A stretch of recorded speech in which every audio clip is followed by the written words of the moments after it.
like methods and type of indexing done in architecture and planning, factor analysis and linear regression, and the application of validation of hypothesis, patenting and licensing. And it is a reminder to all the participants that the link for this MCQ will be shared today by 5:28 p.m. to your registered email IDs, and it is mandatory for all the participants to submit their response today by 6:30 p.m. to obtain the e-certificate for this particular FDP. So, in today's series of lecture, we have our first speaker, Dr. Neha Bansal. Dr. Bansal has over 16 years of experience in academics and profession and has been awarded with Women Excellence Award 2021 for exemplary contribution in area of architecture and interior design by International Leadership Development Council, and qualified as an architect with masters in city planning from IIT Kharagpur and PhD in urban disaster management from IIT Roorkee. She is passionately dedicated towards research and publication with over 36 publications in various international and national journals and conferences. Dr. Bansal will be delivering her lecture on methods of indexing done in the field of architecture and planning. We welcome you, ma'am, on behalf of this FOAP family, and we hope it will be a very exciting and learning session. And we all are looking forward how this indexing can be benefited as a researcher or as in a professional world, how it can be done in the field of architecture and planning. Surely, positively, and I'm very sure it'll help you all. I have tried my best in a little shorter time, but then you're open to queries and I can answer that. So, can I share my presentation? Yes, sure, What ma'am. I do is first I'll put off all the videos and all my other devices so that today I can control my presentation. Otherwise, it was a little mismatch yesterday. Yeah.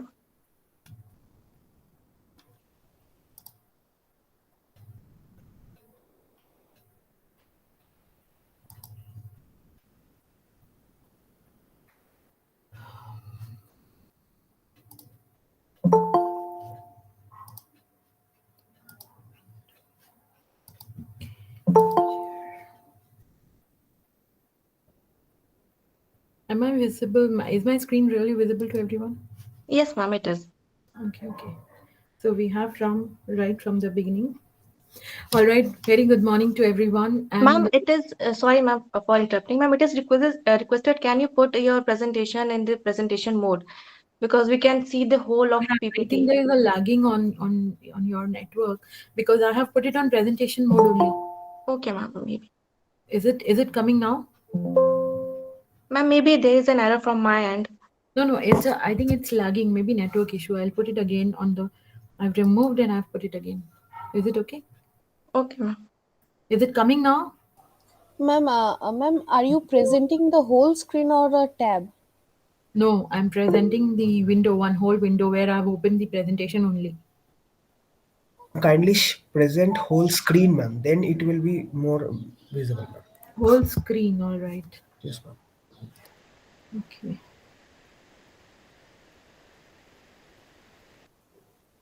Ma'am, there is three options. If you could do your entire screen. Yes, I have done my entire screen. But okay, I have not stopped sharing.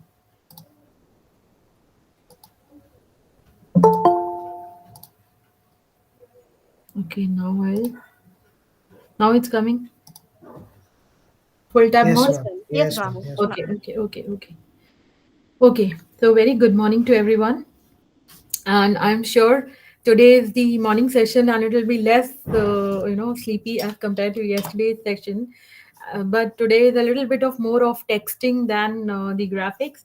But it is very exciting because I have also worked out in detail after, being assigned with this task of detailing out on indexing, although we all know about it. But when we really have to put it across, we put up a little more efforts. So yesterday we have covered referencing.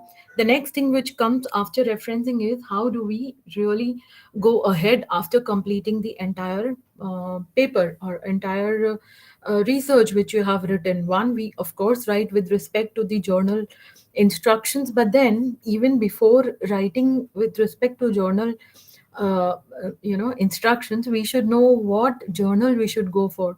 I'm sure you all must be facing this problem, no? Which journal, what index thing, where should I put up my research paper? Do you all go with this or not? Yes? Do you all face this challenge? Am I Yes, audible? Am I yes, audible? ma'am. Okay, so this is still a challenge with all the researchers, new, old, or the ones who are good. It is always a challenge. So to groom ourselves little more into the system and into an understanding of what to be published and where to be published, we should first know what are journals. So by this time, you all being researchers, I'm sure you all know what are journals and the papers of your interest.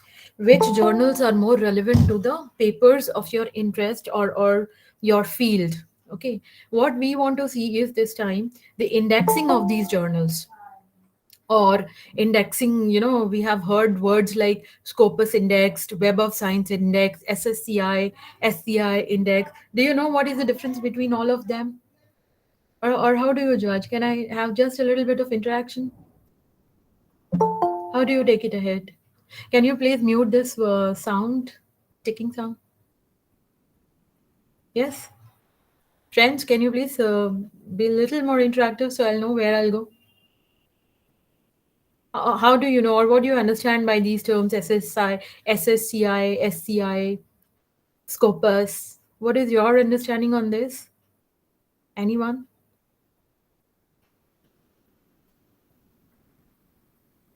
Yes? At least say yes or no. Okay. So, what does indexing mean? What is the indexing of journals, or what does exactly indexing means? A journal index or a list of journal index is generally a list of journals organized by discipline, subject, region, or so many other factors, and it is used by researchers to search for a specific domain area or specific studies on respective topics. Okay, so it is very important for an author. As an author publishing your research, you should go for index journal, which increases the credibility of your research work and credibility as well as visibility of your work, so that your work can be cited or referred by other people. Index journals of a database have a high quality review process, which improves the quality of such research work. There are journals which are not indexed, so we don't prefer such journals while we are publishing, because we put a lot of hard work into the piece of research which we have created, and we go for a index journals. Now, in short, if we talk about journal indexing, is also called as bibliographic index or bibliographic database, and is a list of journals organized by discipline, subject, region, or other factors. So when we say indexing of journals or journal index, it is one and the same as the database. Okay, all the index journals are indexed under certain indexing system into a database. Okay, that means each database has certain indexing system or systems, right? So what is the criteria of a journal to be indexed in any database?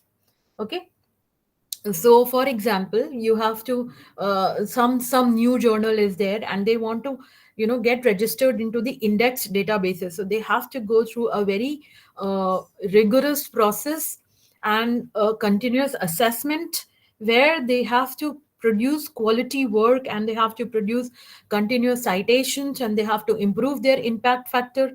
So any journal which is indexed in a database has to have a good impact factor, and they have to maintain that impact factor and improve that impact factor. Impact factor is again based on how many times your research paper or the articles which are published in that particular journal is cited. The number of citations gives us the impact factor over the time or over the years, depending on which indexing system you are using. Okay, so the general criteria of any journal which is indexed in a indexed database is the scope of the journal should be very clear. Otherwise, for example, suppose if you must have gone through a lot of journals, Sometimes you are sending your paper in multidisciplinary journals. Sometimes you are sending your paper in some journals which might publish your paper, but their scope is little different.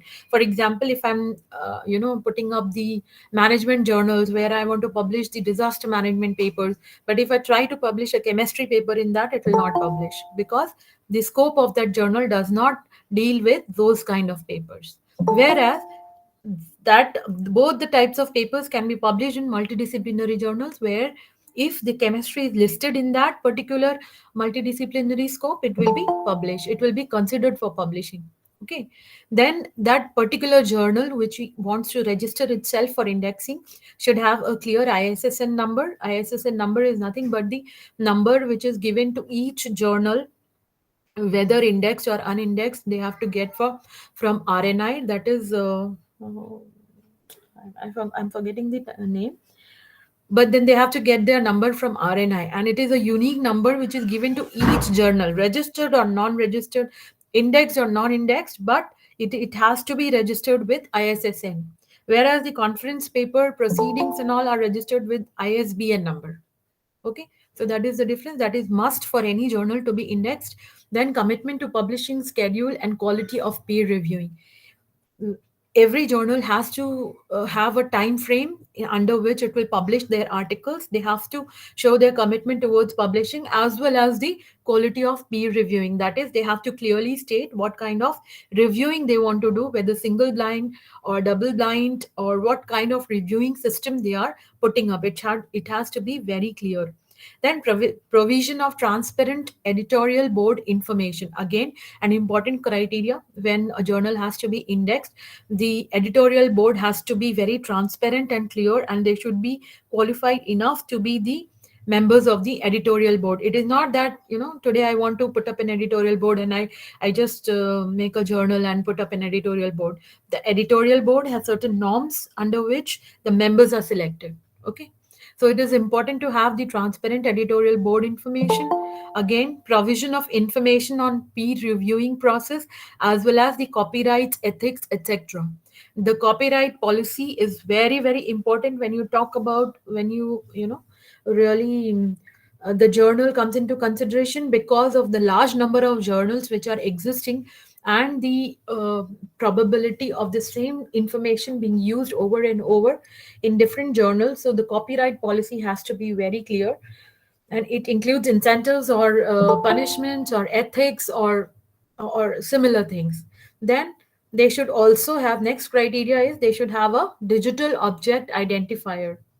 So yesterday I was talking about digital object identifier, DOIs, where digital object identifier itself is a database where each journal or each article of any journal is, when they apply, or when that journal is registered with DOI, they give a unique identification number to each article, irrespective of thousands and hundreds of articles across all the databases. Each of them has a unique number, that is the DOI, digital object identifier. So for a journal to be indexed in any index database, they have to have a DOI. Okay. I feel very dead when I am taking your presentation. Why? Because I just don't get a little reply also. Please be little interactive. Okay. Then the basic level, article level metadata. So the metadata is an important thing which has to be shown throughout the journal. I hope you know what is a metadata. Have you seen a metadata in any journal?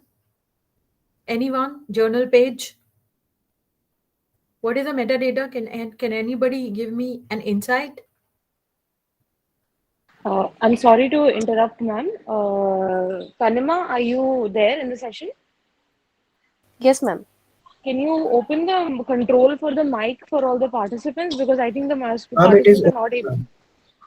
It is open, ma'am. Chat and mic both are open. Chat, I'm not able to access because I'm presenting it through my system. Yeah, participants, please be a little engaged with our speaker. You can unmute your mics and respond to what ma'am is saying.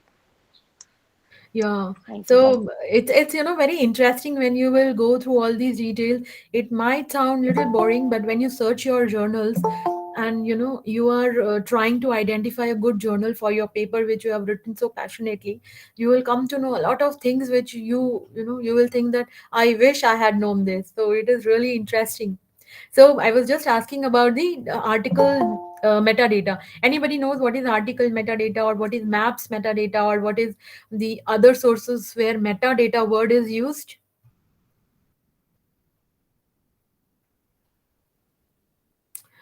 Metadata is basically all the information about an article or the journal which is present within a file, or somewhere in the journal. Okay.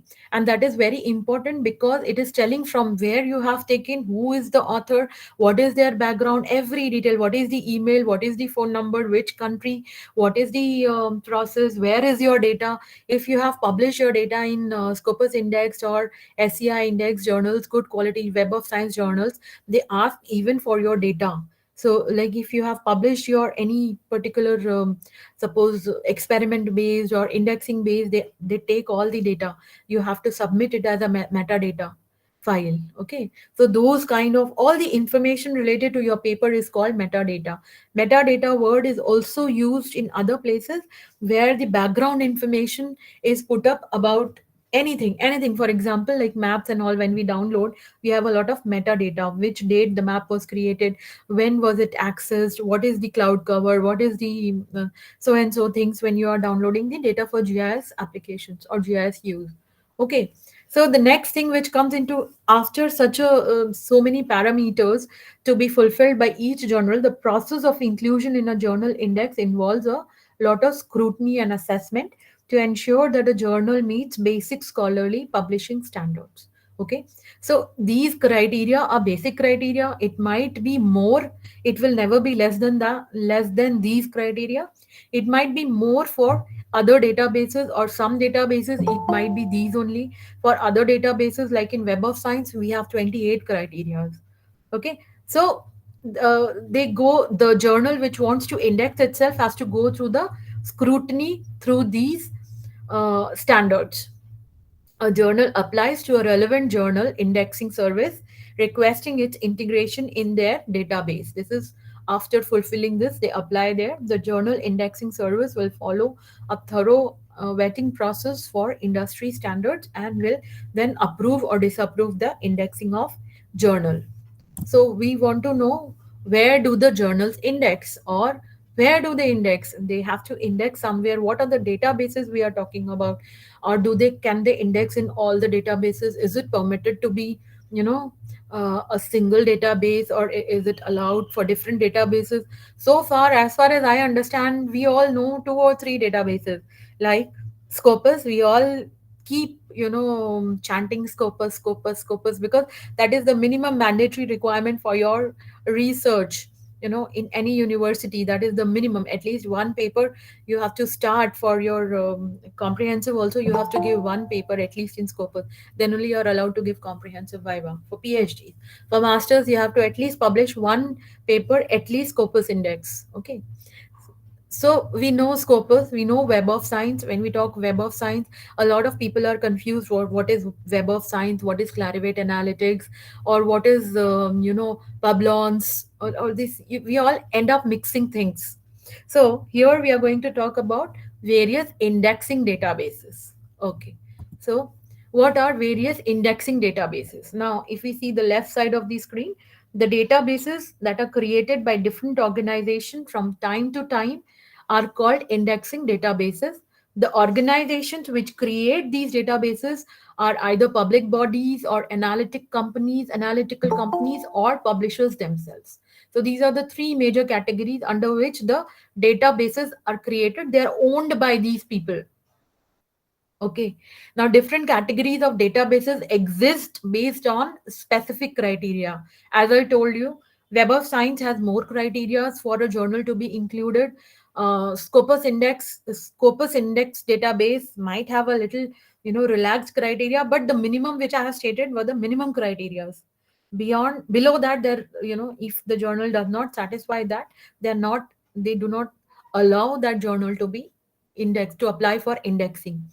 And the various indices which indices which exist and which we know so far are these, the ones which are listed on the right side, which are very very common indices. There are more than this. There are more than six indices, seven indices. There are a lot of indices which are yet to gain attention, or which are yet to gain that significance in the research community. Okay, the most significant are the SCI, which is Science Citation Index, SCIE, Science Citation Index expanded.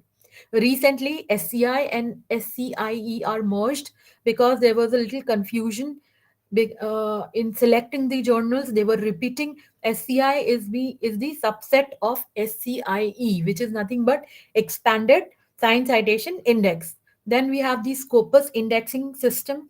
We have the Emerging Source Citation Index. We have SSCI, that is Social Science Citation Index. These are some major ones which are existing, and any database will go for these citation indices, will go for one or two or three or four of these citation indices to allow the journals to enter their database. Okay, so when we talk about the indexing databases as per organizations, public bodies, I had given four or three organizations or the ownerships of the databases. The public bodies, for example, PubMed is maintained by United States National Library of Medicine. PubMed is the largest index for biomedical publication. So the database primarily has biomedical publications and allied fields. Okay, then the analytics company is the best example is the Web of Science core collection, which is Web of Science is also called Web of Science core collection, Web of Science master list, master journal list. All these names are same. When you say Web of Science or Clarivate analysis, they all are same. Why they are same and how they got these names, I'll tell you later. Web of Science core collection is maintained by Clarivate Analytics. So sometimes they are also called Clarivate Analytics, Web of Science.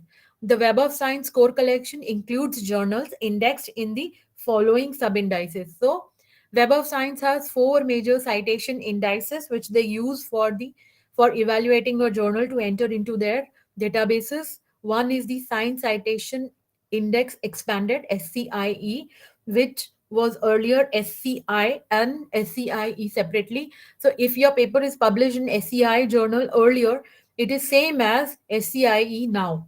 Okay.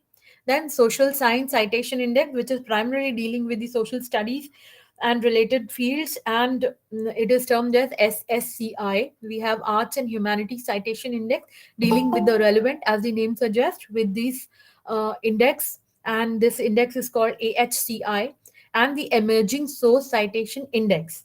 Okay, so the Emerging Source Citation Index is when all the new journals which are taken into the database are first put to emerging source citation index, where they will keep maintaining their credibility for few evaluations, and then they are allowed to go into the upper three of one of the upper three indices database, in the database of Web of Science. Then another publisher based database, Scopus, which is one of the largest databases. It's even larger than Web of Science, and it is owned by Elsevier and maintained by the Scopus. I'm sorry, maintained by them.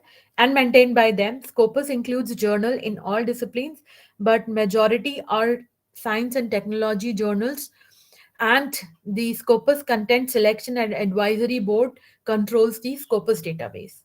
And other types of databases are country specific databases, like Web of Science includes journal from many countries, but then there are other specific databases like Korean Citation Index, KCI, which is a very powerful and a strong citation index, and it is very difficult to get your paper through Korean Citation Index.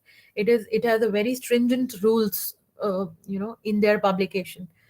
So, and access to these databases are generally journal indexed under these databases are either free or open to public. For example, Web of Science Master Journal List, while some are subscription based, it is generally assumed, and it is generally a paradox, that the subscription based indices are generally considered higher in status. They are, because they are published freely by the authors are not charged for publishing their paper when the journal is subscription based, whereas when the journal is open source, then the author has to pay and the readers don't pay. Whereas when it is subscription based, authors don't pay, readers pay. So the only disadvantage in this case is that these subscription based journals or these databases have limited access to subscribers only.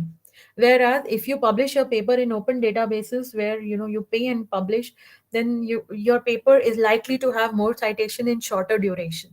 That is an advantage, but then it is still preferred to publish in subscription based indices. Okay. So the next is the types of journal indices. The one which were listed in previous slides, where we had listed 4, 5. The same thing is mentioned here, but then a little more is told about here. The Science Citation Index expanded, SCIE. It includes science and technology journals, and these are specific areas of research or in science and technology, either specific areas or general areas, but in science and technology domain. That's why it is Science Citation Index. Okay. Then we have the Arts and Humanities Citation Index, which includes mostly art and humanities journals. PubMed includes mostly biomedical journals. The Emerging Source Citation includes journals in all discipline which are at the baby stage or which have just entered into the criteria, the database indexing, and have not qualified all the parameters at the time of entering. Some indices, such as Web of Science database, includes journal from many countries, whereas some might not include, or some are specific to their countries. Then we have the Scopus Index database by Elsevier. We have other country specific database like Chinese Academy of Science indexing system, which is again a very big database where a lot of papers is published in Chinese databases, but then it does not give access to and outside their country. It's very difficult to get an access. Plus language is sometimes an issue because they prefer the paper being published in their language, are specific to certain countries and regions, and same is the case with Korean Citation Index. But the good part is they allow the other countries to publish their papers. The criteria of publishing paper is very stringent in Korean Citation Index, and it has a high impact factor because of that. So now starting with the Web of Science, a lot of databases. We have major two databases where we end up publishing paper. One is the Scopus database and another is the Web of Science database. Now, Web of Science, as the name is, how did it get its name? Web of Science, previously known as Web of Knowledge, is a database of bibliographic citations of multidisciplinary areas that cover the various journals of medical, scientific, and social sciences, including humanities. So when we were referring the Web of Science citation indices, we have seen it covers a wide range, right from medical science to social science, and of course, science and technologies and humanities. So that is one very significant part which increases the vastness of this database. It is an online subscription-based scientific citation indexing SCI service. Initially, it started with SCI service, originally introduced by Institute of Scientific Information ISI. That SCI service was started in 1964 by Eugene Garfield. SCI was later acquired by Thomson Reuters and Healthcare in 1992. So the name changed from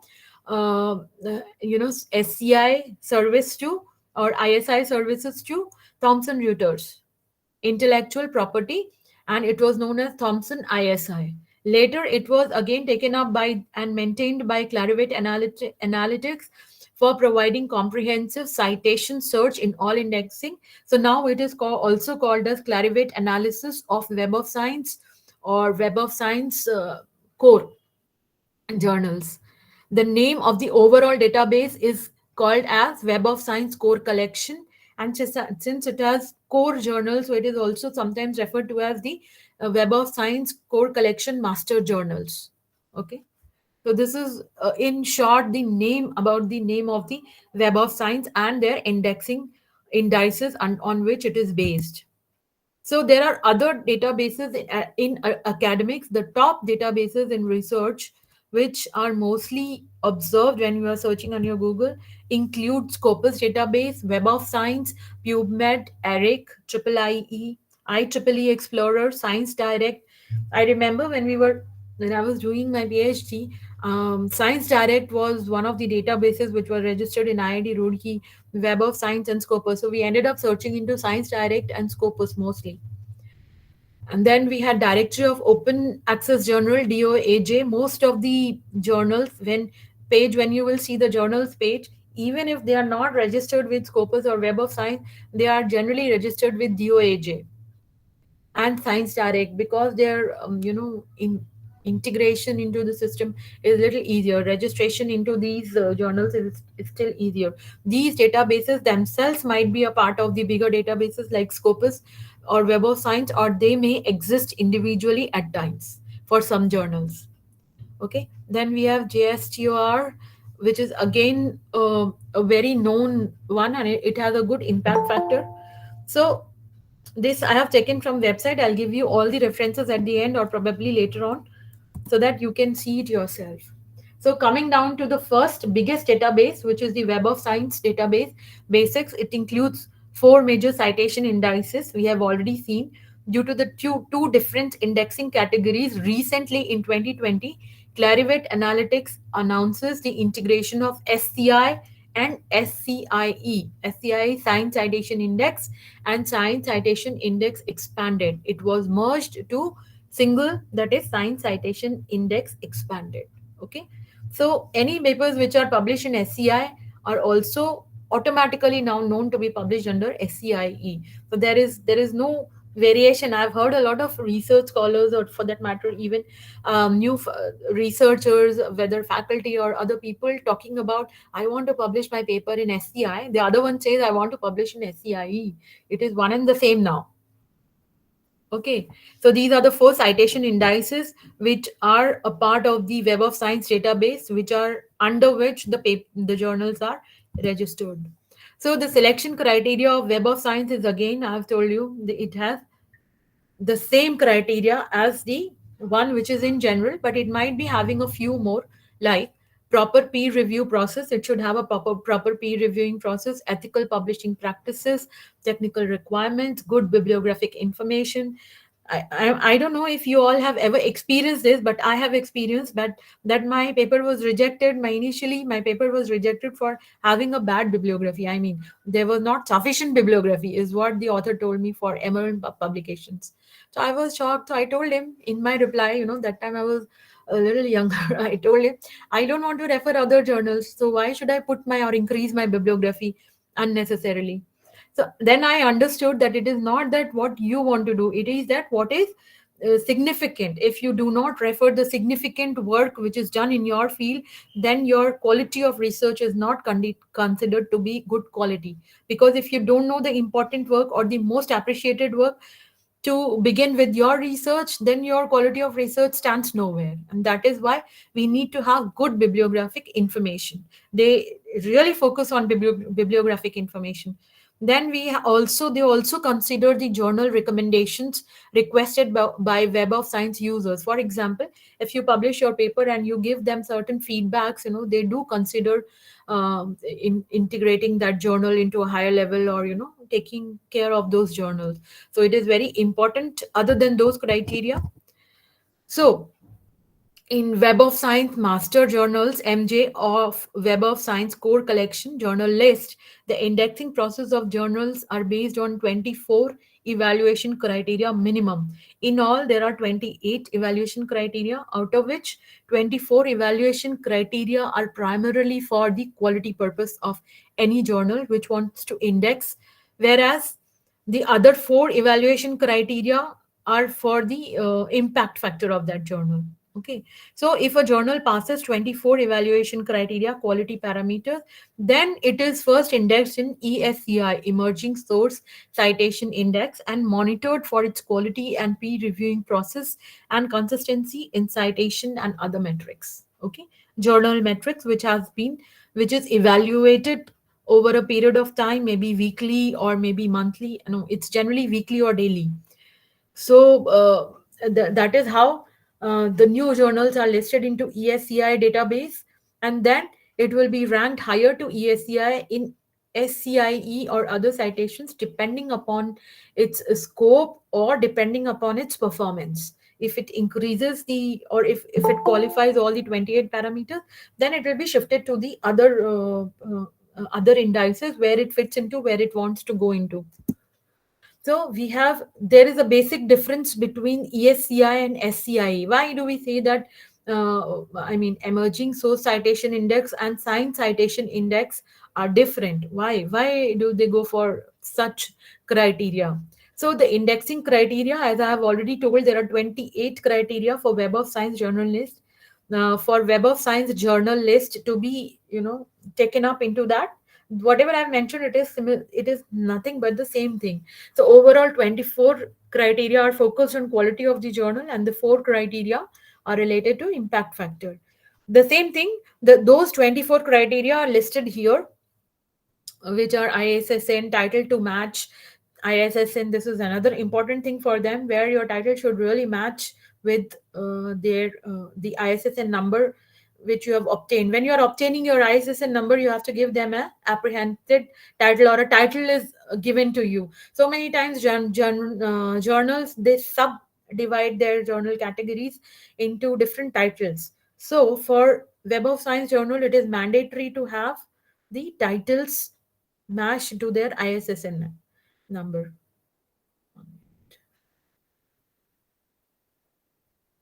Yeah.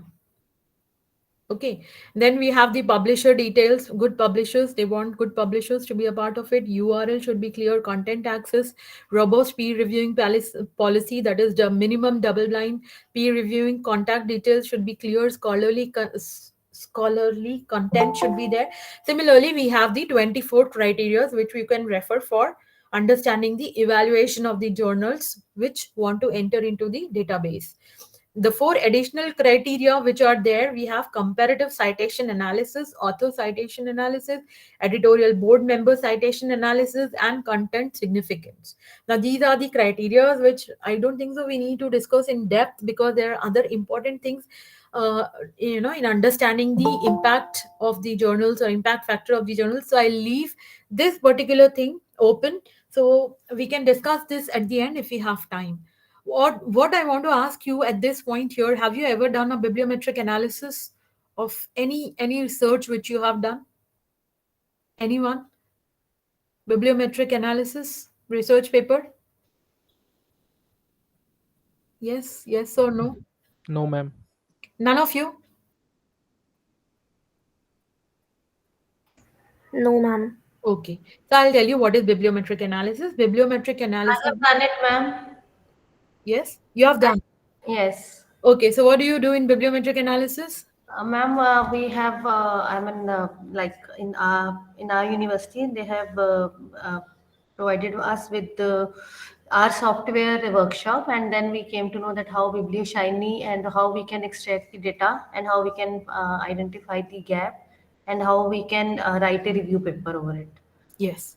So it basically, when you talk about the bibliometric analysis, this particular analysis is based on the database. Mostly the databases which are used for bibliometric analysis are either Science Scopus database or Web of Science database, okay, Clarivate Analytics database. Now what happens is, without even reading the papers, the database has a lot of journals and papers published under different journals o- of your subject area, or the subject area which you are interested in.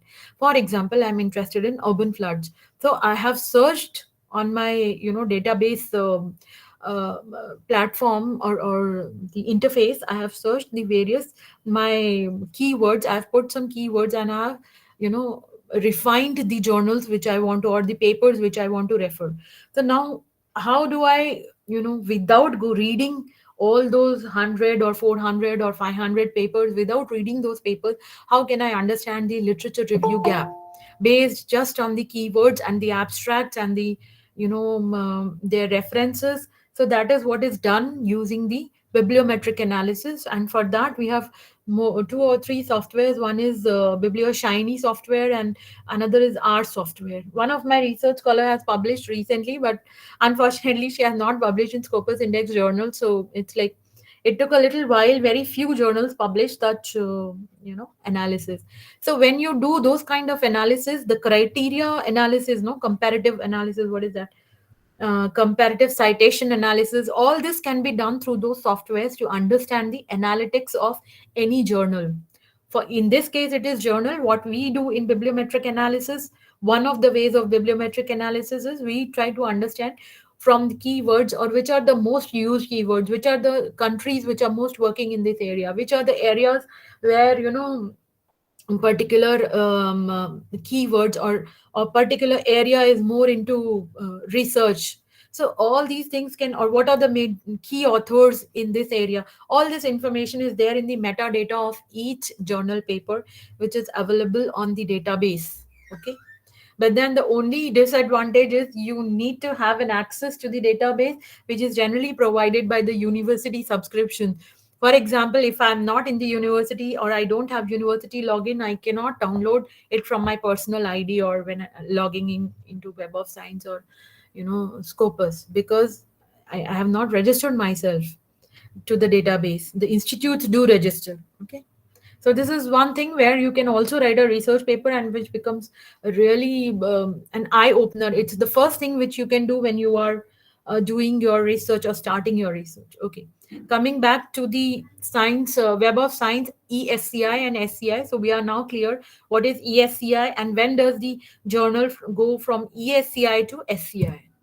So this is the user interface of Web of Science, which you can refer when you go back to your specific universities. You can refer this. You can also refer it on Google. You can open this interface and check the different papers. A lot of parameters are there which you can refer into Web of Science. So Web of Science core collection also includes citations like journal citations or data citations, patents, proceedings, book citations. So they have expanded their citations from the 5 major citations to these many citations, which are now also included in those citations in the database. Okay, so if you will open the Web of Science page, they will tell themselves about their journal or about their database or what is good in that database. A lot is there. Science Citation Index and expanded SCIE, SSCI, AHCI, Conference Proceeding Citation Index, which is again included. Book Citation Index, current chemical reactions indices, Chemicus. So a lot is there, and they are eventually adding more and more. So Web of Science core site collection consists of 6 online indexing databases, as we have seen. The first 4 we have seen, fifth one we have seen a book citation index in the previous slide, and we have also seen the conference proceeding citation index. So sometimes, when the conferences are being organized, you should be carefully watching as to where they are going to publish their book. Sometimes they publish their books in the Scopus indexed special editions. So that gives an advantage for you, all the researchers, to quote their papers, which are even though in the conference, but are published in the Scopus Web of Science Index database. Okay, so other regional databases are Chinese Science Citation Database in partnership with Chinese Academy of Sciences, SCI ELO Citation Index established in 2013 by Brazil, Spain, Portugal, Caribbean, and South Africa. We might not have heard a lot of these databases, but then they are regional and they hold significance in their researchers. Korean Citation Index, as I've already told, in 2014 updates the National Research Foundation by the National Research Foundation of Korea, and which has really developed its impact factor when it is compared to the other journals. It's really high. Russian Science Citation Index, even the Korean Citation Index is under the Web of Science. So these databases are also part of. They have also registered them under the bigger databases, or they also do standalone publications with their databases. Then we have Russian Science Citation Index, Arabian Regional Citation Index of recently, maybe in 2021 and 22. That time, a lot of Arabian journals came into Scopus database. So when you were asking or when you were searching the Scopus database, the Scopus Index journals, we'll see a lot of Arabian journals with different domain names have come into existence, and they had their impact factor, somewhere from 1 to 5. So they have added from 2020 onwards into the databases. Coming down to the next major database, which is the Scopus database. Now, Scopus is the Elsevier's abstract and citation database launched in 2004. Scopus covers nearly 36,377 titles from approximately 11,600 publishers, of which 34,300 are peer reviewed journals in top level fields like science, life sciences, social sciences, physical sciences, health sciences, and it also covers three other types of series: book series, journal series, and trade journals. So it is actually the oldest and the biggest database which has been existing so far. All journals covered in the Scopus database are reviewed for sufficiently high quality each year according to four type of numerical quality measure for each title. That means their journal metrics to evaluate the journals is based on some important criteria like H index, site score, Scimago journal ranking, and SNP, source normalized impact per paper. How many of you know all four of these? How many of you know one of these, or all four of these, or at least two of these? Anyone? Yes? Please interact. I feel like, am I really audible to all of you, or you all are not really understanding what I want to convey? Anyone No, knows ma'am. what? Yes? No, ma'am, you are audible, ma'am. Yeah, I am audible. But then anyone knows any of these, journal metrics? No. Okay. So let us see what are these journal metrics. Now, the criteria of selection in Scopus database is again these five other exclusive databases, or these categories: journal policy, content of the journal, journal standing, regularity, or online availability, in addition to the key categories or key criteria which were listed in the earlier slide. These are some additional criteria. A journal needs to fulfill all these criteria to be a part of the Scopus database. Okay, so this particular thing was taken from the source which is given there, and it was published in 2017 about this. Coming down to what is site score. Now, site score is nothing but the impact factor which is referred to in the Scopus database. That means site score of an academic journal is the measure reflecting the yearly average number of citations to recent articles published in that journal. The journal evaluation, it is the journal evaluation matrix which was launched in 2016 by Elsevier, and it was provided in alternative to the generally used JCR impact factor evaluation by Clarivate Analytics, that is Web of Science. So, in competition to Web of Science impact factor evaluation, site score evaluation was launched, and this site score evaluation is based on the citations recorded in Scopus database rather than JCR. So in their own database, what are the citations, and those citations of the articles published in preceding 4 years instead of 2 or 5 years, but then they have now reduced it to 3 years. Okay, so the number of citations of each year for 3 years upon the total number of publications. So this is how the site score is calculated. I have listed the same thing in detail in the further part of the presentation. Then what is Scimago rank, journal rank?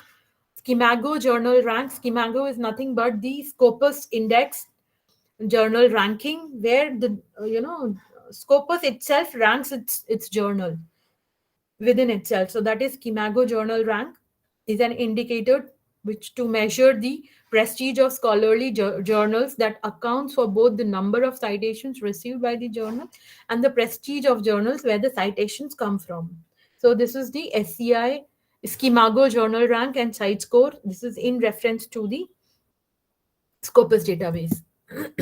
Now, this is the Scopus database interface. If any one of you have referred or have used the Scopus, so this is the Scopus. It has a lot of options, like where you can how can you see the searches year wise or author wise or subject wise or document type, or sometimes you can search for a particular author, sometimes you can search for a patent, or so on. A lot of features are available when you have the Scopus interface and Web of Science interfaces.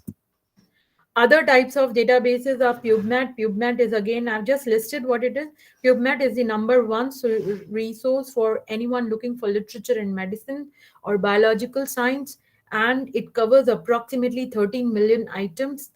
It is the disciplines to which it caters is medicine and biological sciences, and on the right is the user interface of the PubMed. Then we have the ERIC for education sciences. ERIC is the number one destination. This is taken from a website where they had written the 8 or 9 major databases. So you can refer that. I'll give you the link. Where the Education Resource Information Center and is the database significantly host education related literature. The disciplines it caters to is education science, which is a smaller domain compared to Web of Science and Scopus, and the access options are free. You do not have to really pay for the subscription. And the provider is US Department of Education. Then we have IEEE Explorer is the leading academic database in the field of engineering and computer science. It is not only journal articles, but also the conference papers, standards and books that can be searched here in terms of the or in the fields of the engineering. Now, coverage is what it has shown. The discipline it caters to is purely engineering, and access options are free, so you can freely search the IEEE Explorer database. And the provider or the owner of this database is IEEE Institute of Electrical and Electronics Engineering. Okay, we have seen the details of IEEE yesterday, which have their own referencing system also. So this is the interface of user interface which has been shown here for IEEE Explorer. Then we have Science Direct, which is very common. Science Direct is the gateway to the millions of academic articles in, it is published by Elsevier.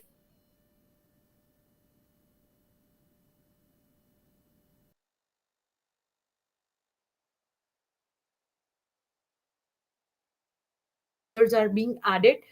It caters to multidiscipline. It is just not limited to science and technology. It caters to a lot of multidisciplinary areas, and its access is free, and the provider is Elsevier. So we have again the user interface of Science Direct. Science Direct journals, not all the journals are Scopus indexed, but it itself is the Science Direct, but all the Scopus index journal are there. You will find in the Science Direct also, because Science Direct is where the journals are not that much evaluated on rigorous criteria compared to Scopus database. But even then, if any journal has to enter into any database, they have to go through minimum criteria, which itself I believe is very strong.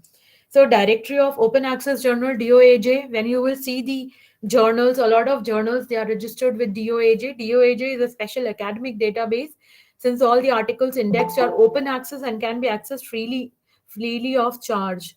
And the provider is DOAJ. Now you really have to search in detail what is DOAJ. You can go into that later on. And the access to this is free. Since it is free, and it somebody has to pay for the publication, either the author pays or the reader pays. So we have to see which journals are open indexed and open sources, and who is paying for that journal publication. It is again a multidisciplinary database. Then we have JSTOR. It is again subscription based, and it is a multidisciplinary journal. A lot of journals in JSTOR. JSTOR is subscription based, but a lot are free also. And the provider of this is ITHAK. I have not got into detail of this because we do not use much of these databases. We primarily use Scopus and Web of Science. So it was published before 1924 in the United States and is available as JSTOR, and it also offers scholarships for independent researchers, which is very nice. So probably you can go through that.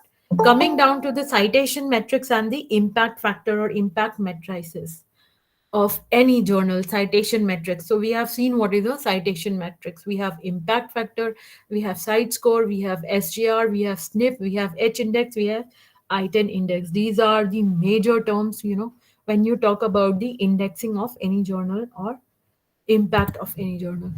So again, there is a ranking of all the types of the journals into 4 quartile ranking. Quartile ranking is Scopus. In Scopus is a category of scientific journal that shows their credibility. The quartile reflects the demand for the journal by scientific community. That means Q1, Q2, Q3, and Q4. Q1 is the highest impact journal and Q4 is the least impact journal among the total journals which are there in Scopus database, or for that matter, based on the impact factor if of the Web of Science. So in this case, I'm particularly showing you for the Scopus, and it is more frequently or more referred in reference to Scopus journals. Okay, so there are 4 quartile reflects. The quartile reflects the demand of the journal. Accordingly, there are the least and the most cited journals. Now, Q1 journals or the quartile 1 is the first 25% of the journals according to their impact factor and are classified as quartile 1. These are called Q1 journals and they have high impact factor, and the publication process is rigorous. So, if you publish your paper in Q1 journal, it is more likely that the same journal might also be registered with Web of Science, okay, or SCI indices also. So your quality of research paper is bound to be good quality when you say that you publish your paper in Q1 journals. Most of the time we end up publishing our papers in Q2 and Q3, and the beginners who are actually very new, they might also get published their papers in Q4 journals. So Q2 journals are again next 25 to 50% of the journal metrics or the impact factor are under quartile 2. They are called Q2 journals. Most of the journals listed in this category, most of the journals of the are into Q2. The Q1 journals are less in number, but then Q2 journals and Q3 journals are more in number. So most of the journals are listed in this category, and publication in these journals are relatively easier. Now, when I'm saying 25%, I'm not talking about the 25% of the journals, but I'm talking about the 25% of the journals based on the impact factor. Suppose the highest impact factor is maybe 50 or maybe 60, and the lowest impact factor is maybe 0.5. So from that range, if we normalize it, we divide it into 25%, 50%, 75%, and 100%. So that is how we classify the journals. So it is quite possible that the number of journals in Q1 might be less compared to Q2, in spite of the fact it is the 25% of the indexing. Okay. Then again, we have Q3 journals, the quartile. This is the third quartile where the impact factor between 50% to 75% is taken into consideration. And these are mostly upcoming journals with low impact factor due to various reasons, or sometimes it is due to that discipline also. A discipline where publication is not very common, again, will fall into the quartile 3 in spite of the good quality publications. If its ranking is not good, it will fall into Q3. Then we have the Q4 journals, which are the least in demand journals or least cited journals. Journals according to impact factor are under quartile 4. They are called Q4 journals. They have the least impact factor, and they are either newly indexed journal with NA. If anybody has opened Scopus database, sometimes you will find journal has no SGR, no your SNP, nothing is there. It's written N by A. That means not applicable. So they have newly registered or they are yet to develop their impact factor. So all those journals are Q4 journals, or the journals which are eventually degrading their rank due to low performance go back into Q4 journal from whichever category they were. Okay, so these are the 4 quartiles of the journals. The similar thing can be also taken up in the Web of Science, where the metrics of evaluation or impact factor is if, whereas in Scopus it is side scores, yes. So this is an example where the ranking of the journals is shown as Q1, Q2, Q3, Q4. I have picked up one form from each category. And when you open the Schemago website, when you're searching your website metrics or your journal metrics, at the end of the page of that particular journal search, it is written that it is there in the website itself that which quarter it belongs to. So this is taken, for example, this Q1 journal. If I'm searching in Schemago window, has any one of you searched in Schemago window, or when you type Scopus or when you type Schemago, you will get a orange window. In that orange window, if you're searching a particular journal, particular ISSN, or a journal name like Library and Information Sciences, it has a very high SGR, which is 0.56 in the present listing journal ranking, and it is Q1 journal. Okay. SGR is nothing but journal ranking, Schemago journal ranking. Then we have Q2 journal. I have taken one example. It is a journal of applied engineering science, which is a miscellaneous journal which takes into publication all the types of engineering publications. It has a SGR ranking of 0.35, and it is classified under the Q2 quartile or Q2 journal. Then there's a journal by the name Education. It has a low SGR ranking and it is under Q3 quartile. And this is the journal which is Q4 journal. So as a research scholar, it is always advised to publish your paper in Q1 and Q2 journals. If not possible, then go to Q3. But Q4 journals are not, at all preferred, because that gives no weightage to your research when you are doing your PhD or, some specific research. So what is citation metrics? Again, citation metrics are based on the number of times a work is cited. So if I'll ask what is the citations you have got for your research paper, everybody will have some number. If you have published your work in a good publication database, or you have published it in good place, everybody will have some citations given to their research paper. Now how do we know what is the citation, or when somebody is referring your paper and putting it in the database, the citations automatically get extracted and you will get a notification that your research paper has been cited in so many places. So that is the citation metrics of your own paper, and it indicates the number of times a work is cited and it is an indicator of the quality of your work. The more citation, potentially the greater the impact of your work in the research body. Citation data is also available in citation databases, discipline specific databases, through an emerging range of alternative metrics. Now there are a lot of databases where you can have citations. Okay, so you can refer citation metrics, like one of them is the Google Scholar. If you create your account on Google Scholar, and put all your papers, you will come to know when your when your research paper is being cited. It will automatically keep increasing the citations of your paper as and when it is referred, if that particular publication is within the Google Scholar listed journals or publications or conferences or XYZ. Okay, so citation counts are not comparable across disciplines. Again, the citations are, if somebody has 6 citations in social sciences and somebody has 6 citations in engineering, it is not comparable, because some disciplines might not be publishing a lot of papers. Some disciplines might be very good in publishing the research papers.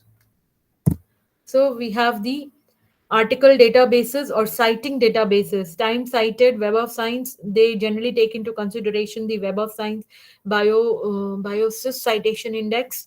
Cited reference in Web of Science, citing articles, Science Direct for citing articles, Medline, Embase. I mean, you can refer these.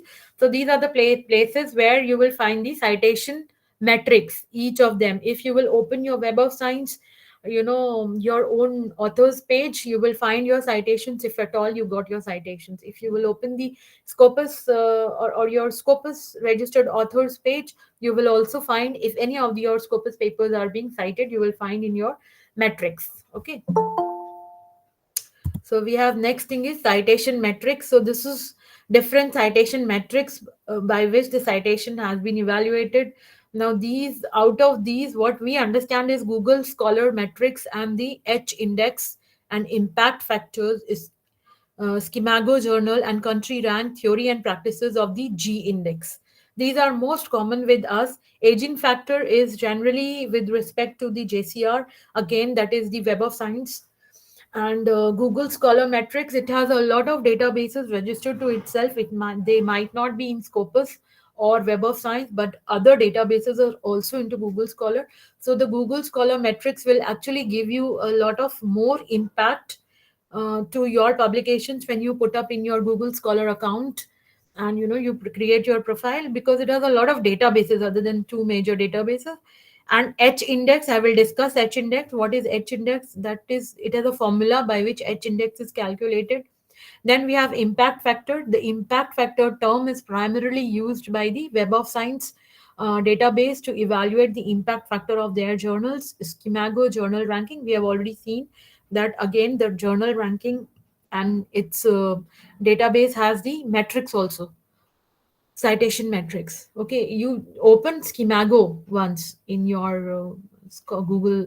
No, you will find a orange page where if you will scroll down the page with particular for a particular journal, you will see a lot of metrics is there, a lot of graphs, so small graphs are there, which is with relevant to that particular journal's publications, citations, impact factors. So all these metrics are evaluated within that.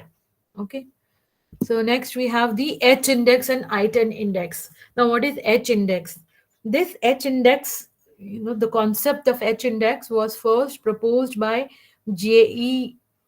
Rich, I don't know how to pronounce it at this point, in 2005, and its proceedings are published in the National Academy of Sciences of the United States of America. Since then, it is very popular, and H index is a quantitative metrics based on the analysis of publication data using the publications and citations to provide an estimate of the importance, significance, and broad impact of a scientist's cumulative search contribution. So this is a very nice way of putting it up, but the formula it uses is the a scientist has H if H of his N papers have at least H citations, each of the other N minus H papers have less than or equal to H citations each. That means I have it on the other page. I will show you. Then we have the I-10 index. That means I-10 index says that each of your papers which has been cited 10 times or more, you will get one H index. Okay, suppose I have say 50 papers or 10 papers. Now my 3 papers have 10 citations each. Then my my I-10 index is 3. Okay. So this is how H index is calculated: total number of citations versus total number of paper, and then you create a line where you have where that particular parity line is crossing the data, then that becomes your H. We will not understand this. I'll tell you what is H index. See, in the figure next to it, there are around 6 articles. So there are 4 articles, whose H is that the 4 articles have 4 citations or more than 4 citations, and therefore such type of articles are 3 in number. So the H index of that particular researcher is 3. Okay, rest of all the articles are less than 4, and that is why they are not listed in H index. Is that clear? Okay, so H citations, I'll tell you on the other page also. Now, the next diagram is I-10 index calculation. See, if there are 10 papers, out of that, there are maybe 6 papers who have the citations more than 10. So, we have the I-10 for this particular researcher is 1, 2, 3, 4, 5, 6. Okay, so the I-10 value is 6, whereas H index is 3. Coming down to the impact factor, which is very important when we talk about the journals. When we have to select the journals, higher the impact factor of the journal or the site score of the journal, greater is the quality of that research paper in that journal. Okay. So journal impact factor and site score are the metrics used for assessment of the quality of a journal. That is the impact factor. Impact factor, that is IF, it is a journal quality indicator based on the number of papers cited in last 2 years. Web of Science follows impact factor as the quality metrics for most of the journals. Now this formula gives that if you have to calculate the impact factor in 2020, then the citations of 1919 plus citations of 2018 divided by total papers published in 2019 and 2018 will give you the if factor of that particular journal. I hope it is clear. Then we have the site score. Site score is a matrix of quality assessment where indicator is based on last 3 years cited papers. Generally, journals indexed in Scopus databases are use site score. So we have two impact factor evaluation systems, that is the if and the site score, CS. If is for Web of Science journals and site score is for Scopus index journals. So whenever you are referring or whenever you are referring to the impact of the journal, when you are referring to the Scopus indexed journals, you can say the site score of this journal is so much, so this is the quality of the journal. And when you're talking about the impact factor of the journal, then you can say that the impact factor if of this journal is so and so it is the quality of this journal. So many times it happens that a journal is registered in both the databases, Scopus database and if database, or the Web of Science database. In that case, it will have two metrics. Sometimes when you need to indicate it as the Scopus indexed journal, you can go for its site score, and where you want to list it under the Web of Science index journal, you can indicate as if factor. If factor is calculated in reference to the citations within the Web of Science database, whereas the same goes with the Scopus database, where the site score is evaluated on citations within the Scopus database. Okay, but yeah. So one thing at a time they consider, and the indices are calculated. So the site score is number of citations in a year to the document published in last 3 years. That means, suppose if it is 2020, then it will be number of citations in year 17 plus citations in year 18 plus citations in year 2020 19, and number of documents published in last 3 years. So that is how you evaluate the site score. Now, to give you a more clarity, see the site store of this is a particular journal, Urban Climate. It is an Elsevier journal, and its coverage years is 2012 to present date. It is still in Scopus Index. Subject areas which it covers are the subject area. It has a site score, that is the impact. Its impact factor in reference to Scopus is 8.3. Its journal ranking is 1.301. That is the SJR ranking in 2021, and its SNP is source normalized in impact per paper is 1.793. Okay, so these are important metrics when you want to check. Primarily we go for site score and SNP. I'll tell you what is SNP in next slides. So SGR is nothing but average number of citations received per document in a year divided by number of documents published in last 3 years for a particular journal. Then the SNP is nothing but source normalized impact per paper, average number of citations received in a year for 3 years, number of documents published in last 3 years. Okay, divided by. So the SNP of 2020 is, as I told you, citations 19, citations 18, citations 17 upon the total number of documents published in 19, 18, and 17. So these are the journal metrics which are used to assess the journal quality or their impacts. That is all for the presentation today. I think it was very exhaustive because there was not much left beyond this. And I've almost covered everything, a few things here and there. I can give you references, so probably you can refer that. So we have covered metrics, journal metrics. We have covered the impact factor. We have covered the databases. We have also covered the citation indices. This is all in nutshell about the referencing or indexing. Yes. Any questions? Now I open this floor for all the participants for the questions. If they have any doubts, please press the hand raise icon and we will be back to you, and you will be given the opportunity to clear all your doubts and questions if you have any.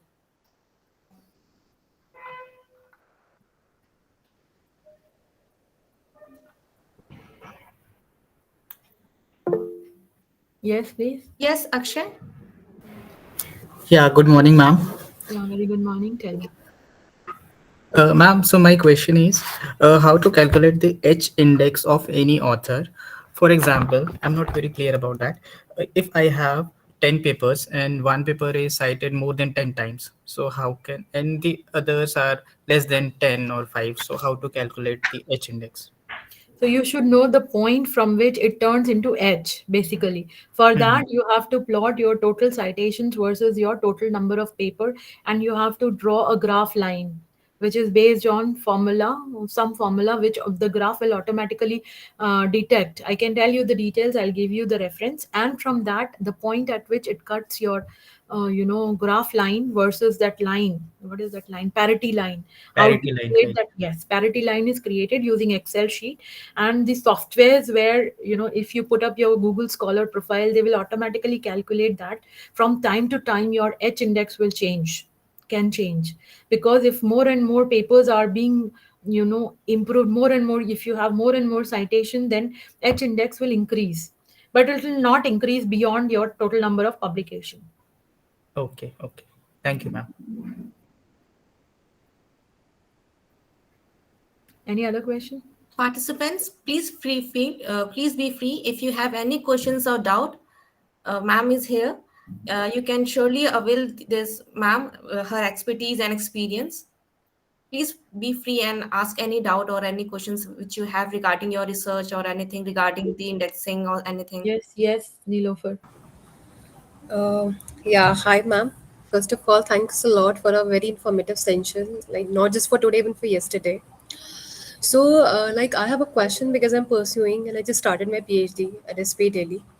So, I'm looking forward to publish my paper because I'm doing a literature review. So, the problem which I'm facing is that, like you mentioned, you have a lot of sources and database, right? And we have a lot of platform when we talk about publication. So, what is the right approach to choose the right research paper, publication? Uh, I mean, I'm stuck in there. I mean, that's my problem. Like, which is the right journal for my topic? I mean, because when I search about, I get couple of lots of options, if I say. But yes, you mentioned about the index factor. Like, you talk about various parameters which I can identify. But, ma'am, what will be your advice in this process? I mean, I would like to, I mean, just seek that. Okay, I think it is a very valid question, because this is the problem which almost everybody faces when they start their work. So first thing is, you should know what is your domain. So I Right. know what is my domain, and which database has more of that expertise journals in that database. Although I would go for major databases, all the major databases, I myself, when I start, I'll go with Web of Science and Scopus database, because they cover almost everything, and Science Direct, and also we go with there's one more, Publons. Publons nowadays have added. So these are three or four places where we start searching, or beyond that we start searching on Google. Google is not advisable, rather Google Scholar is advisable, because Right. Google Scholar is a database. So once we start searching the keywords of our research on Google Scholar or Web of Science, we will come across a lot of papers, Right. which are more or less relating to you, where when you start referring those papers, you will narrow down your scope, and once Right. you narrow down your scope, you will come into more and more research paper which are more specific to your area. So now, how to search which papers should you go for, or which articles should you refer? For example, if I'm referring a paper, and a Google Scholar has almost all the papers. So when we are referring a paper and we'll open the Google Scholar, at the bottom of each paper, there's given number of citations that paper has. Right. So the Right. higher the number of citations with specific information which you want is the best paper, because anybody will cite only if it is of use to them. if it is Right. of relevance to them. So in the first stage, what I do nowadays, because compared to my PhD, now I'm a little more groomed. So what we do is we list down all the high impact cited, highly cited papers into one Excel sheet, and then we do their snowballing research. We refer their references. So we come across around 50 to 60 research paper to start with. And when we start reading, then we start categorizing different sections of those papers. Out of those sections, there is one section which we generally I evaluate in my Excel sheet is the journals in which they are published. So when you will list down your, when you will fragment your metadata, you will come to know that there are certain specific journals in which those papers are only published. Maybe those journals would be 10 to 15 journals where repeatedly those papers are being published, and it comes within the scope of that paper. See, so many times what happens is a researcher avoids publishing in high impact factor journals because it is a very rigorous and they get rejected. So you go for multidisciplinary. But then that Right. does not add value to your research after a point. After you complete 2 years, 3 years, then somebody will ask you in your comprehensive or in your successive reviews of your research work that what have you published, what are you doing. Then you have a very small face to say that I've published in multidisciplinary journal with such and so impact factor, which is again a multidisciplinary, so it is not focused. So Right. probably that is when you realize that I could have done a little bit more and face those harshness. And when they stay rejected, they give the reason, so you can always Yeah. improve them. Right. So that is how you start with. Okay. Okay. Thank you, ma'am. Thanks a lot. Yeah. Yes. Next Yes, question. Sakshi. Uh, Good morning, ma'am. Yeah. Ma'am, my question is like this is one way of categorizing, finding out what papers to study for literature review. Then what does this bibliometric analysis, as you referred earlier, does? So is it a different thing from what like you have just told us in the literature review process? No, it is not different thing. It is just, see, so not everybody is equally knowledge, or we do not have all the senses of how to start. Since I am a researcher, I know what is the significance. What about me 10 years or 15 years back when I was not into research? So to where to start with, what is the metadata or what is the type of publication if I want to see at glance in the first stage, maybe in first 5 months or 4 months of my research when we are putting up the proposal, for that. Right. So I want to really know what kind of publications or in which dimension, or what are the keywords on which a lot of work has been done. This is a very quick way of identifying, which we also do. We see what are the, when you will put your keywords in database, or even on Google Scholar, if you put a keyword, a lot of papers will come. Those papers will focus on a specific methodology, or maybe those papers will focus on a specific area. So you will come to know, okay, this is work is done in these areas. So every time you just read the abstract and then you leave it. Okay, I'll do it later on. The same thing, a little faster way which you do is metadata analysis. Each of these data has metadata, like which year it is published, which who is the author, who is the, what are the keywords, where it is published, what is the abstract or methodology. So if you put keywords and then you search and then you put it under software, you come to know the relations, the graphs. Right. Right. It is also there on Google Scholar. If you will really Yes. go into the So, details of it. so, ma'am, this should be bibliometric analysis should be the first process in the literature review, or the both the processes like just Google scholaring the papers and by filtering them using date, year, and author name and whatever. Both should go hand in hand, or should the bibliometric analysis should be the first process? If you're very strong headed and if you can really do your research 8 hours a day, then probably both can go hand in hand. But a person like me who gets very confused after sitting 1 hour on Yes. laptop, and then I don't know where to go, I get up and walk around, and I go for ice cream or something like that. So then it is very difficult at the initial stages. But yes, this particular way of analyzing data has very recently come into more popularity. Okay. Earlier, very few publications were there on bibliometric analysis. For that matter, in fact, I haven't seen publications, very old publications, dated back in bibliometric analysis with BiblioShiny software or R softwares, or probably this part of the Europe side had few publications. I haven't seen publications before that. It is more popular nowadays. People are finding shortcuts. So this is the first shortcut to your searching of your research. And of course, when sometimes you need to know the vastness of your domain, so that you can narrow down or specify your domain and then start searching. So this is a very good first step towards that. If you're not very clear with that, maybe after reading 2 or 3 times, through 2 or 3 months in about your papers, you will probably understand, okay, now I'll do a extensive search holistically overall what is present in the entire Google's database. Right. Yes, so bibliometric analysis is, I have done bibliometric analysis, or my scholar has done on Web of Science. I have done on Scopus database, which is yet under publication. So it will give you more or less around 80% of your papers will be covered. You know which direction the gap is. Then you can read the papers and find out the research gaps and go in one particular direction. Otherwise, it's like what I feel is, if we do not have a holistic view, even for a minute, we get confused where to start, what to start. This is also interesting, this is also interesting, so it gets a confusion.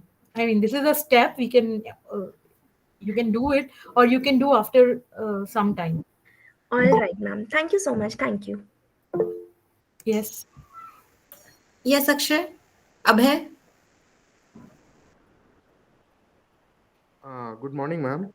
Yeah. So do we have any others? Hello. Yes. Hello? Abhay. Yes, ma'am. Ma'am, I'm architect Abhay Upadhyay, and I'm doing a research on traditional architecture. Okay. And actually, when I am going for the searching for research papers, so there are very less number of research paper available on Google Scholar or any platform for searching. And a lot of traditional books are available on this topic. So how can I go for my literature review? Can I review only the research paper, whatever I have searched, or can I go for the whatever literature I have available, like the books, traditional books on Vastu Shastra and all these things? So Okay. is it be publishable in Scopus Index Journal or not? It is also my question.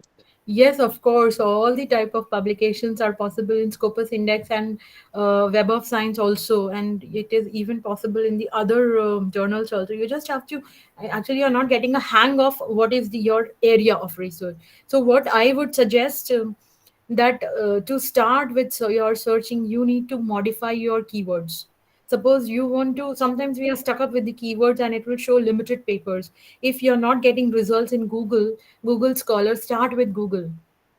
Google has a lot of databases, data which is not authentic, or sometimes it is not registered, or sometimes it is beyond the research, it is projects also. So you first, if you're not able to get on Google Scholar, go for Google. Google will give you a lot of directions into your core idea. From that core idea, you can really, I can guarantee you that you can list down the subcores, subdomains. From those subdomains, you just take out what kind of projects are generally taken up in those areas. Now, those projects will give you a quantitative and qualitative methodologies in your search in your Google Scholar or Web of Science or Science Direct, any of these bases. Once you will do that, once you will get one paper or two papers, you will get all the papers. Right now, you're probably not able to get the papers.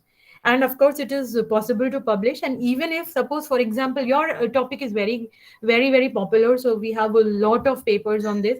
The only thing is you're not able to get the direction in which you should search. So you have to narrow down your probably idea into more focused keywords. Okay. And secondly, if you have a lot of books, start reading those books. You can always refer the books in your literature review. Then literature review, if you're searching, you can put state of art in traditional architecture. Put these words. Generally, literature review is called state of art. Okay. Okay. Thank you. Any other question? I think now they are done with the questions.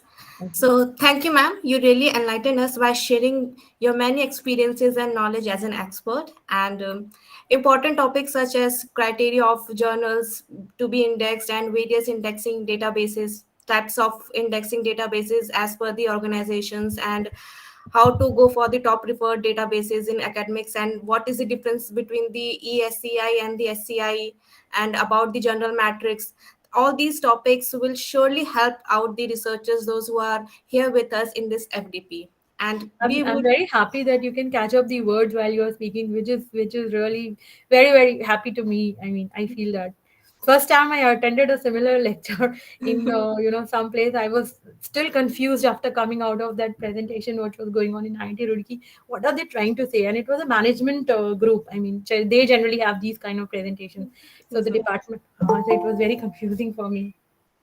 And ma'am, we would have loved to hear more if you we would have a more time of this, and but because of this lack of time and we are in this process of FDP, so indeed we can't thank you enough for joining this FDP, and it made a really a great one, and this lecture certainly benefited from your breadth of knowledge and depth of expertise. Giving it your time really helped us to make it successful. You can contact me anytime if I can be Sure, of ma'am. any help to any one of you. I'll be more than obliged. And yeah, I mean you can take my details from Shubhrajit sir, because he knows a lot of himself, and Indrayani madam. So they can connect you all to me at any time whenever you need my help. Thank Yes, you. ma'am. So, participants and the guest, now we have a tea break for almost 30 minutes, and we'll be back with a session by 12 noon, and we'll start with the another session which will be focusing on the linear regression and validation of hypothesis. So it will be a really interactive and a very experienced session. So please join us back. Thank you. Yes, thank you, Dr. Neha, for your valuable insights and valuable giving us time for 2 sessions. We are really grateful to you, and we hope to meet you very soon and once again, so that the students get benefited. Thank you so much. Thank you. Thank you. Thank you so much.